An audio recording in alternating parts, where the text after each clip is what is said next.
एक बार बाबा साहब अंबेडकर की इस पूरी कहानी को सुनिए। पढ़ने और कुछ बनने स्कूल जाता है, लेकिन स्कूल में उसे बाकी बच्चों के साथ बैठने नहीं दिया जाता। उसे एकदम अलग से कोने में बिठाया जाता है।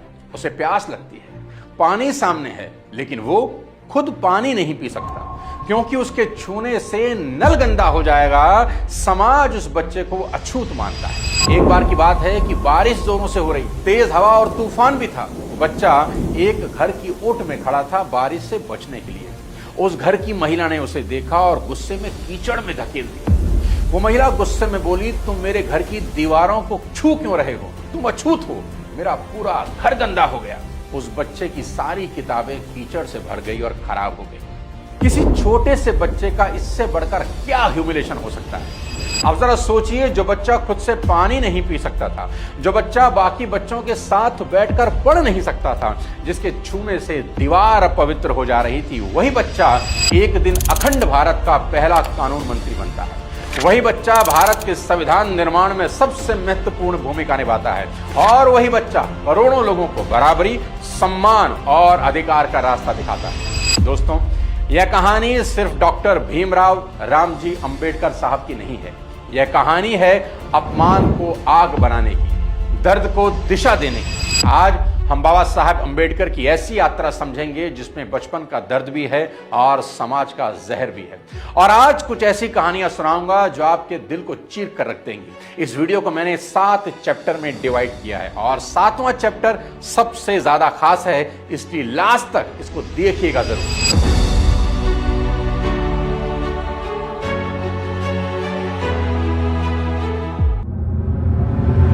बाबा साहेब अंबेडकर का जन्म 14 अप्रैल 1891 को महू में हुआ, जो मध्य प्रदेश में है। उनके पिताजी रामजी मालो ब्रिटिश इंडियन आर्मी में थे। घर में डिसिप्लिन और एजुकेशन का माहौल था, लेकिन समाज में जाति का जहर था। बाबा साहब बचपन से ही पढ़ाई में बहुत अच्छे थे, लेकिन उस समय भारत में एक बहुत बड़ा दुर्भाग्य था। इंसान की योग्यता से पहले उसकी जाति देखी जाती थी। आज अगर किसी बच्चे का रिपोर्ट कार्ड खराब आ जाए तो घर वाले बोलते हैं, बेटा मेहनत करो, सब ठीक होगा। लेकिन बाबा साहब के जमाने में समाज कहता था, तुम मेहनत कितनी भी कर लो, तुम्हारी जगह नीचे ही है। जिस स्कूल में वो पढ़ते थे वहां उन्हें अपने भाई और वीडियो को दबाकर लाइक करें। कोने में बिठाया जाता था, वो भी घर से लाई बोरी के ऊपर। और स्कूल खत्म होने के बाद उन्हें अपनी बोरी जिस पर बैठकर वो पढ़ते थे ना, साथ उठाकर ले जानी पड़ती थी, क्योंकि स्कूल का चौकीदार उस कपड़े को छूता तक नहीं था, क्योंकि उस पर बाबा साहब बैठे थे। और वजह थी अंबेडकर जी की जाति, जिसे अछूत कहा जाता था। पर इससे भी ज्यादा दर्दनाक कहानी है उनके पानी पीने को लेकर। स्कूल में उन्हें पानी पीने के लिए खुद घड़े और नलके को छूने की परमिशन नहीं थी। कहा जाता था उनके छूने से नल गंदा हो जाएगा। अगर उन्हें प्यास लगी है ना, तो किसी ऊंची जाति के चपड़ासी या व्यक्ति को वहां आना पड़ता था और तब तक सिर्फ उनको इंतजार करना है। सोच के देखिए कि ये कितना इंसल्टिंग हो सकता है कि किसी एक बच्चे के लिए कि आपको प्यास लगी है, पानी सामने है और आप पी नहीं सकते। और जब चपड़ासी आता था ना, तो वो उन्हें दूर से पानी डालता था। उन्हें घुटनों के बल बैठकर हाथ मुंह के आगे रखकर पानी पीना पड़ता था, क्योंकि अगर बाबा साहब वह बर्तन छू लेते तो बर्तन अपवित्र हो जाता है। जब टीचर उन्हें ब्लैक बोर्ड पर सवाल को सॉल्व करने के लिए बुलाती तो कई बच्चे घबरा जाते थे। क्यों? क्योंकि उनके टिफिन ब्लैक बोर्ड के पास रखे होते थे। बच्चे डरते थे कि अगर बाबा साहब ब्लैक बोर्ड के पास गए और उनके टिफिन को छू लिए तो उनका टिफिन अपवित्र हो जाएगा। बचपन में एक बार बाबा साहब अपने भाई बहनों के साथ अपने पिता से मिलने गए। स्टेशन पर उतरे और आगे जाने के लिए उन्हें बैलगाड़ी चाहिए थी। गाड़ीवान पहले तैयार हो गया, लेकिन जैसे ही उसे पता चला कि ये बच्चे महार जाति के हैं, यानी अछूत हैं, तो उसका व्यवहार बदल गया।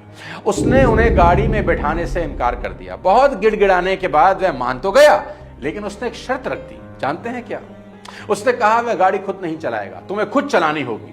और छोटे छोटे बच्चों को खुद बैलगाड़ी चलानी पड़ी। दोस्तों, ये उस भारत का चेहरा था जहां जाति के आधार पर इंसान की कीमत तय की जाती थी। लेकिन यहां बाबा साहब ने एक बात सीख ली कि दुनिया रास्ता अगर नहीं देगी ना, तो रास्ता खुद बनाना होगा।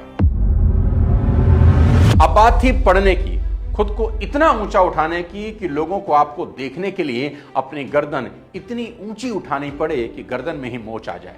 बाबा साहब ने मुंबई के एल्फिंस्टन कॉलेज से बैचलर डिग्री ली और उस समय किसी दलित बच्चे का हायर एजुकेशन तक पहुंचना बहुत बड़ी बात थी। लेकिन बाबा साहब यहां रुकने वाले कहां थे। उन्होंने अमेरिका की कोलंबिया यूनिवर्सिटी से एमए और पीएचडी की, फिर लंदन स्कूल ऑफ इकोनॉमिक्स से एजुकेशन ली, कानून पढ़ा, अर्थशास्त्र पढ़ा, राजनीति पढ़ी, समाज को समझा, धर्म को समझा। दुनिया ने जब उन्हें ह्यूमिलेट किया, उन्हें अछूत कहा, उनका अपमान किया, तो उन्होंने तलवार नहीं उठाई, उन्होंने किताब उठाई। कहते हैं उस जमाने में उनके पास देश में किताबों का सबसे बेहतरीन कलेक्शन था। मशहूर किताब इनसाइड एशिया के राइटर रहे जॉन गुंथे लिखते हैं कि जब 1938 में मेरी अंबेडकर जी से मुलाकात हुई तो उनके पास 8000 किताबें थी और उनकी मृत्यु तक ये संख्या बढ़कर 35,000 हो चुकी थी। सोच के सर चकरा जाता है। बाबा साहब ने 3 बड़ी इंपॉर्टेंट चीजें कही थी। पहला, शिक्षित बनो, दूसरा, संगठित रहो और तीसरा, संघर्ष करते रहो। और यह कोई नारा नहीं था, यह एक फॉर्मूला था। उनका कहना था शिक्षित बनो क्योंकि बिना ज्ञान के समाज तुम्हें बार बार धोखा देगा। फिर उन्होंने कहा संगठित रहो क्योंकि अकेले इंसान को दबाना बहुत आसान होता है। और फिर वो बोले संघर्ष करो क्योंकि अधिकार कभी प्लेट में सजाकर नहीं मिलते। गौर करने वाली चीज यह है कि बाबा साहब ने शिक्षित बनो पहले कहा और संघर्ष करो बाद में, क्योंकि बिना ज्ञान का संघर्ष कई बार शोर बन जाता है दोस्त, और ज्ञान के साथ संघर्ष आने वाली पीढ़ियों को बदल देता है। बाबा साहब की जिंदगी में महाड़ सत्याग्रह किसी युद्ध की पहली निर्णायक लड़ाई जैसा था, क्योंकि यह लड़ाई सिर्फ पानी की नहीं थी, यह लड़ाई थी सम्मान और इंसान होने के अधिकार की। 1923 में बॉम्बे लेजिस्लेटिव काउंसिल में समाज सुधारक एसके बोले ने एक प्रपोजल रखा कि जिन लोगों को उस समय अछूत कहा जाता था उन्हें सार्वजनिक कुओं, तालाबों, स्कूलों और सरकारी सुविधाओं का उपयोग करने का अधिकार मिलना ही चाहिए। 1924 में महानगर पालिका ने इसे मंजूरी दी। कागज पर अधिकार तो मिल गया, लेकिन जमीन पर छुआछात अब भी वहीं खड़ा था। महाड़ में एक पब्लिक तालाब था, उसका नाम था चवदार टैंक। कानून कहता था पानी सबका है, कोई भी पी सकता है, लेकिन समाज कहता था तुम इसे छू नहीं सकते, हाथ नहीं लगा सकते। अब जरा आंख बंद करके सोचिए 2 मिनट। गर्मी का दिन है, गला सूख रहा है, पानी सामने है, लेकिन आपको कहा जा रहा है छुओगे तो पिटोगे। बाबा साहब इस दर्द को बहुत अच्छी तरह समझते थे, क्योंकि बचपन में उन्हें स्कूल में पानी पीने के लिए किसी और का इंतजार करना पड़ा था। बाबा साहब बोले बहुत हो गया। 20 मार्च 1927 को बाबा साहब हजारों लोगों के साथ महाड़ पहुंच गए। उसी तालाब के पास उन्होंने कहा आज हम सिर्फ पानी पीने नहीं जा रहे, आज हम यह साबित करने जा रहे हैं कि हम भी इंसान हैं। और फिर उन्होंने अपने हाथों से पानी लिया और पिया। उनके साथ हजारों लोगों ने भी पानी पिया। यह सिर्फ पानी नहीं बल्कि आत्मसम्मान की बात थी। यह उद्घोष था कि हम इस देश के नागरिक हैं, किसी की दया पर जीने वाले लोग नहीं। लेकिन जैसे ही यह खबर फैली, ऊंची जाति के लोगों में हड़कंप मच गया, अफवाहें फैल गई, दलितों पर हमला हुआ, कई लोग घायल हुए और फिर सबसे शर्मनाक बात यह हुई, यह कहा गया कि चवदार टैंक अपवित्र हो गया। उसकी कथित शुद्धि के लिए गौमूत्र और गोबर का इस्तेमाल किया गया, मंत्र पढ़े गए। सोचिए दोस्तों, किसी के छूने से पानी कैसे गंदा हो जाता है। तालाब अपवित्र नहीं हुआ था, समाज की मानसिकता पवित्र थी। उस दिन बाबा साहब ने समझ लिया कि सिर्फ कानून बना देना काफी नहीं है, समाज की चेतना को बदलना होगा। क्योंकि अगर कागज पर अधिकार हैं लेकिन जमीन पर इंसान को पीटा जा रहा है तो संघर्ष अभी खत्म नहीं हुआ। अब कहानी का सबसे पावरफुल मोड़ आता है। 1947 में भारत आजाद हुआ। पंडित नेहरू की लीडरशिप में देश की पहली सरकार बनी और अखंड भारत के इतिहास में वो बच्चा जिस बच्चे को स्कूल में पानी नहीं पीने दिया गया, स्कूल में जिसे अलग से कोने में बिठाया गया, किसी के घर की दीवार के साथ खड़े होने पर जिसे धक्का देकर कीचड़ में गिरा दिया गया, वो बच्चा अब स्वतंत्र भारत का पहला कानून मंत्री बन गया। जिसे समाज ने अछूत कहा, आज उसी व्यक्ति के हाथों अब देश के नागरिक अधिकारों की नींव रखी जानी थी। और यह कोई छोटी बात नहीं थी, यह इतिहास को करारा जवाब था। और फिर बाबा साहब संविधान सभा की ड्राफ्टिंग कमेटी के चेयरमैन बने। उन्होंने भारत के संविधान को आकार देने में सबसे इंपॉर्टेंट रोल प्ले किया।